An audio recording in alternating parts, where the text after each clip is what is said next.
Hey guys, welcome to today's video. We are going to be talking all things Beauty Blender. This is going to be a hot or not, favorites and hate it's, where I have a full range of product in front of me. Some of these items I love, adore, and have been using for years and years and years. Others are newer launches that I want to give you my thoughts on. Others are products that I just don't recommend altogether. So I have everything, and we're going to do the full rundown.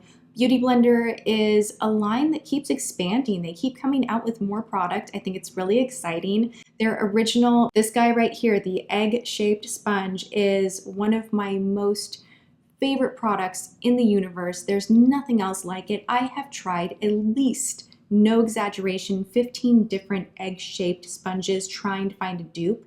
You just can't dupe this guy. There's just something about the softness, the finish that you get when you press this into the skin. I just adore it. So let's start with the favorite, which is what I'm holding. So Beauty Blender has different sponges by different colors. They have the Beauty Blender Pro, which is going to be for more intense coverage. It's a little bit firmer. And this one actually is not my favorite. I still love the pink guy. There is the Beauty Blender Pure. This is light, this is medium, this is heavier. The pores in the sponge are different from sponge to sponge as far as the original sponges go. Then things get just a little bit more complicated, and you have limited edition sponges that launch at Sephora. You know, they've had red ones in the past. They had a orchid one for the color of the year a few years back. They have a nude one, which I really like this. It's the same sponginess as the pink one, but you can't really tell that it's getting like super dirty, which I don't know if that's a good or bad thing, because, you know, maybe I should really give this a good washing right now. It is what it is. This sponge right here, what I love to use this for is foundation application. I will take the larger side of the sponge. I always dampen my beauty blenders before I use them, and I will press my foundation into the skin using dabbing motions, and it gives you a beautiful, beautiful airbrushed finish. I also enjoy blending out concealer. I'll use the tip part, and I will just pat and blend out concealer. I also like to use this dampened for baking. So I will actually go into loose powder, and I will really gather up a boatload of powder and pack that on the areas that I love to bake. So this is your standard #1 holy grail, really incredible sponge. And let's take a look at the other sponges. So they recently came out with the Beauty Blusher. And you know, you guys, this I was excited for at first. I was like, it's just like a beauty blender. It's a different size. This is going to be great for cream blushes. I don't know why I got excited for it when I don't really like cream blushes that much to begin with. I don't like this for applying blush. I just don't. However, this dampened, it expands a little bit, and it is perfect for applying liquid highlight. Any liquid highlighter, you can take it on the back of your hand, dab the sponge, and you can really just focus that product right where you want to focus it. It's a little bit difficult with a larger sponge like this to kind of go down the bridge of the nose, and over here you might get too much highlighter everywhere, but it does give a really beautiful finish. So it's nice that they have a tool that's a little bit smaller that is useful for that. So if you're picky about application like I am, then this is definitely worth having in your collection. Now, when you get to the smaller ones, and I've complained about these on my channel before, this is not the first time I'm talking about this, but I did want to pick them up so that you guys could see an insert and see close up what I'm talking about. These Beauty Blender Micro Minis, I don't know how this got an award. It like blows my mind. This is $18.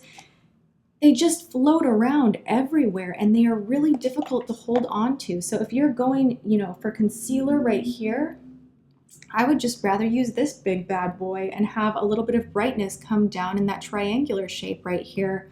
I just feel that this is very unnecessary. I know it is smaller so that you can be more detailed, but it's just very difficult to hold on to, and I end up like dropping it on the floor, and just, it's a disaster. I don't like it. I don't think it's worth the money. Pass. Another one that I'm just not a fan of, and again, I repurchased this just so I could demo and show you guys this product because I purchased it once about a year ago. I was really excited to use this for body bronzing products, for self-tanners, and it just did not inflate the way that the original Beauty Blender sponges do. It just stays kind of flat, and that makes it really difficult to blend out your products. It's just like this flat sponge, and I'm not the biggest fan of it. Like, it doesn't, the shape of it is very triangular, so you try to go in and dab makeup and it just does not work out. I recommend using a larger, like, kabuki brush, a large bronzer brush if you are going to be going on the body with makeup. This for me was just not worth the money, not worth the hype, did not like it. I'm being really freaking harsh right here, but we're going to talk about one more item that I just thought was a waste of money. There are a few really good ones after this as well, so hold tight for that.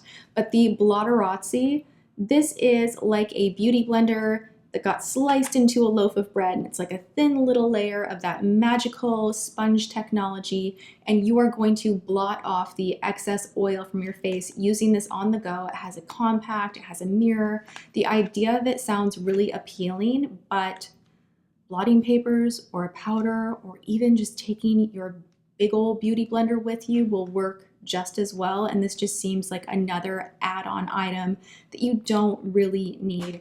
My very favorite on-the-go technique is to just use a velour powder puff, one that you can just toss in the washing machine, reuse a ton of times.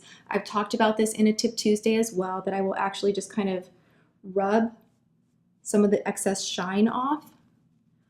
You can blot your face first if you have very oily skin, but that's a great way to freshen up your makeup, and it's not going to cost you near as much as something like the Blotterazzi.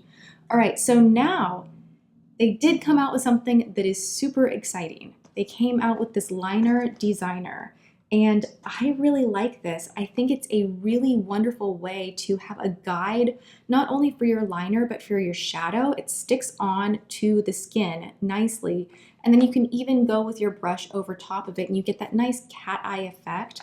So this is great for someone that has a little bit of a trouble doing the perfect liner. I wish I had had this a few years back.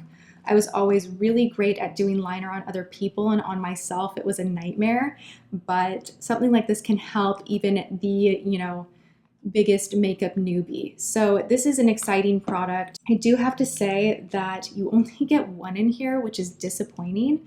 I wish that they gave you two, because the way that I like to use Scotch tape or a guide or anything of that nature when I'm doing a winged liner is by having the same measurement. Like, I will tilt back and I'll be like, okay, are we locked in tight here?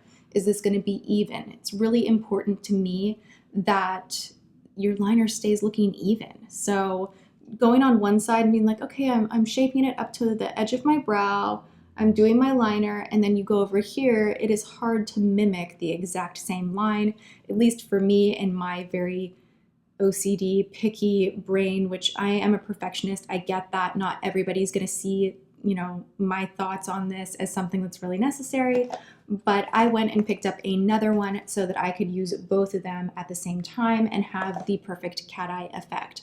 But I do really like that product. I think it's a really cool, really neat idea, and so much better than placing Scotch tape on your face. And also, you do get a magnified mirror in here, which is great on the go. I mean, this is amazing. If like your falsies or anything gets messed up on the go, to have a nice little magnified mirror that's actually great quality. I mean, you can see every pore. I'm not sure I want to, but if you need to check things out, this is a great little guy right here. So you got that going. Let's talk about their cleansers really quick. I don't think this is worth the money. I don't know why James bought this. I was like, thank you, honey. He's like, I saw you were out of brush soap. I got you some new stuff. So he's so sweet. So this is the blender cleanser, and this, I don't think it's worth the money. I think that baby shampoo, other brush cleansers that I own do just as fabulous a job as cleaning my beauty blenders, and I only hold on to them for about 3 months just because they are a sponge. They will eventually grab and suck onto all this bacteria and nastiness, and you are using that on your face every single day. So if you are using your beauty blender over and over and over and over, at some point it's going to start crumbling. At some point, some of the sponge will actually kind of break off. You can kind of see on this one, they will start breaking down a little bit, and that's a good sign that you need to replace yours. So I try to keep mine as clean as possible by washing after every use. That sounds excessive, but My issue before I started using and loving the Beauty Blender regularly was I wasn't washing mine enough and it was making me break out, because sponges, they're just notorious for bacteria. That's why my microwave trick I like so much, because it zaps all the bacteria, but that's just something to throw out there with cleaning these guys. Long story short, clean them often, but you don't necessarily need to spend $18 on a soap like this. What I do think is fabulous that I do recommend spending the money on is the Solid. This is so great. I don't know why, but this cleans the Beauty Blenders quicker, more effectively, and I just love this. This is just water, glycerin, coconut acid, aloe. Whatever they put in here is awesome, and I love it. And I will literally be at the sink and I will just swirl my Beauty Blender in there. I'll gather up a lot of suds, I will rinse it, I will maybe repeat the process really quickly, and then I will rinse this guy and I will leave the cap off for it to dry. And it just does such a fabulous job. So the Solid, I give a thumbs up. The liquid, it's not that it's bad, it's just I don't think worth $18. I have one more on the top of my head that I actually got rid of because I prefer this guy right here so much more. Oh my gosh, this is from Scott Barnes. I'm gonna link this below on his website. This is a glass palette. It's easier to clean, it's just easier to work with.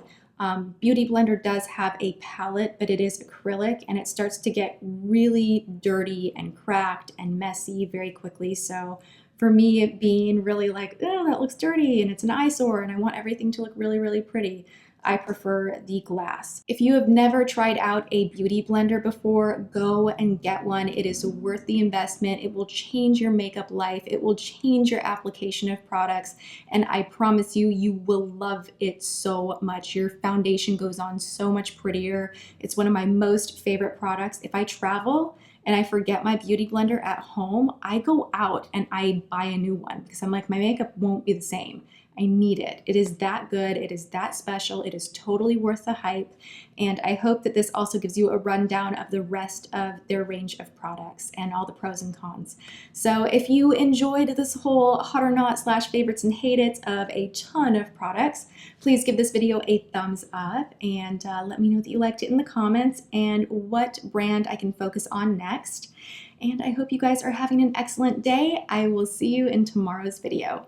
Mwah. Hey guys, I just wanted to let you know that my hot product of the week on Style Code Live has a new home on Thursday nights, so you can tune in this evening, 9 p.m. Eastern, 6 p.m. Pacific. I'm gonna be there chatting away in the live chat, so make sure you come and hang out and say hello. I'm gonna put the link in the description box below, and I hope to see you there.